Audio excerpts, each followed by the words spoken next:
Приветствую уважаемых подписчиков и гостей нашего канала. Перед просмотром ставьте лайк, подписывайтесь на канал и не забывайте нажимать на колокольчик. СМИ Казахстана пишут о том, что вор в законе Камчибек Кальбаев может взять под контроль криминалитет соседнего государства. При этом Караван считает, что казахский криминальный авторитет Дикий Арман, который имел большой вес, после смерти вора в законе Лоту Гули, уже не имеет меньше шансов на роль смотрящего Казахстана. Для тех, кто не в теме. До убийства своего друга и покровителя Надира Салифова, более известного в криминальном мире бывшего СССР и странах Западной Европы как Лоту Гули, Дикий Арман был без 5 минут вором в законе и кандидатом номер 1 на кресло смотрящего по Казахстану. И вроде бы все складывалось в его пользу. Став близким другом Лоту Гули, Дикий Арман приобрел солидный вес в криминальном сообществе стран СНГ. Такой, что однажды он даже позволил себе влепить оплеуху вору в законе из Грузии. Что уж тут говорить о его положении в отдельно взятой республике. Казахстанский авторитет, получив от Лоту Гули полный карт-бланш на любые волевые решения, немедленно принялся внедрять их в жизнь. Конечно, появление на криминальной шахматной доске новых фигур Дикого Армана и его правой руки Нойса не могло не привести к конфликтам между представителями ОПГ. Но если некоторые из них наотрез отказались иметь дело с выдвиженцем Надира Салифова, другие охотно пошли с ним под руку. Этому благоприятствовало то, что Кыргызская республика в тот момент осталась без смотрящего. Прежний вор в законе по прозвищу Самара был вынужден покинуть пределы страны из-за повышенного внимания к его персоне со стороны сотрудников силовых структур.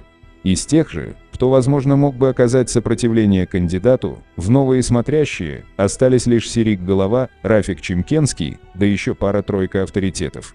Однако Дикому Арману тут повезло.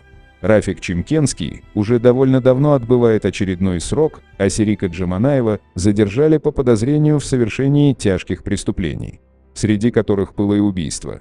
В январе текущего года вор в законе, Серик Голова был осужден к 19 годам лишения свободы. От 5 до 10 лет придется провести за решеткой и 10 его сообщникам. Воспользовавшись отсутствием на криминальном шахматном поле Казахстана весомых фигур, Дикий Арман, хоть и был вынужден покинуть родные пенаты, ситуацию все-таки контролировал. Действуя через своих эмиссаров, представителей различных ОПГ, он предпринял попытки обложить данью коммерсантов из тех диаспор, на которые ему указал Лоту Гули. Впрочем, авторитет не позабыл и о своих земляках, курировавших крупные торговые центры и рынки в Шымкенте, Таразе и в некоторых других городах. Кое-где коммерсантов удалось подмять, но где-то местная преступность показала зубы. Как говорится, обычный рабочий момент, и его надо было решать. Но карты смешало неожиданное убийство покровителя Надира Салифова. После этого трагического события кандидату в смотрящие по Казахстану посещать Российскую Федерацию, Грузию и Кыргызскую республику стало небезопасно. Ведь тот вор в законе, которого ударил Дикий Арман, не забыл этого. А он пользуется авторитетом и поддержкой коллег по криминальному цеху в этих вышеперечисленных странах. Но пока за криминальным авторитетом маячила тень всемогущего, Лоту Гули, расклад был один. А теперь, когда его не стало, другой.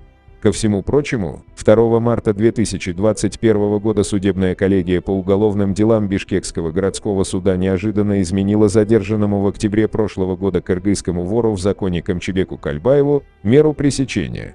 Его выпустили из следственного изолятора под подписку о невыезде. Главная проблема состоит в том, что Камчи Дикому Арману другом не является. Почему? Не исключено, что дело тут в наркотрафике, который контролирует кыргызский законник. О том, какой вес в криминальном сообществе он имеет, говорит хотя бы тот факт, что в марте 2021 года Госдепартамент США увеличил награду за информацию о его местонахождении с 1 до 5 миллионов долларов. Для США Камчи является одним из главных боссов мировой наркомафии, а также одной из основных фигур так называемого «братского круга». По мнению американских борцов с преступностью, это такая особенная криминальная организация, в состав которой входят выходцы из бывших советских республик. Отметим, Кальбаев, коронованный в 2008 году в Москве, является первым кыргызским вором в законе. Увеличив размер вознаграждения, Госдеп напомнил, что в 2000 году он был осужден к 25 годам лишения свободы за покушение на убийство своего тогдашнего криминального шефа Рызбека Акматбаева и 2 его приближенных. Но спустя 6 лет сидеть за решеткой ему надоело, и он сбежал. Сейчас законник вроде бы находится в Турции, а вот Дикий Арман переехал в Объединенные Арабские Эмираты. То, что делить с кем-то свою власть, влияние и доходы, вор в законе Камчыбек Кальбаев не желает, уточнять, наверное, не надо. Поэтому, как считают профессионалы из числа борцов с организованной преступностью, договариваться с кандидатом, смотрящие по Казахстану, Диким Арманом он не собирается. К тому же есть предположение, что взгляды на структуру и организацию криминального сообщества эти авторитеты имеют разные. Камчи вышел из интернационального преступного мира, представители которого никаких государственных границ не признают. Так мыслили воры в Российской империи, этого мнения придерживались и законники во времена СССР. Не собираются менять свои взгляды они и сегодня. Какое конкретно мнение имеет по этому поводу криминальный авторитет Дикий Арман, точно неизвестно. Но, скорее всего, от взглядов криминального интернационала оно отличается. Впрочем, взгляды взглядами, но главный вопрос о смотрящем по Казахстану остается пока открытым. Кто после смерти Лоту Гули поддержит кандидатуру Дикого Армана на почетный пост?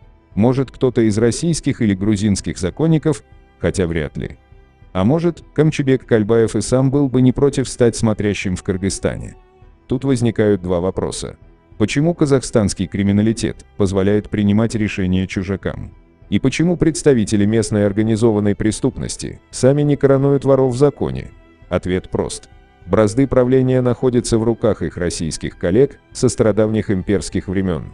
Да и организация советского криминального мира являлась зеркальным отражением государственного устройства СССР. Точно так же, как Москва назначала на должность первых секретарей коммунистических партий союзных республик, рулевые от криминала присылали в регионы своих представителей. И так уж вышло, что почти всех воров в законе короновали и продолжают короновать в городах России, Грузии или Украины.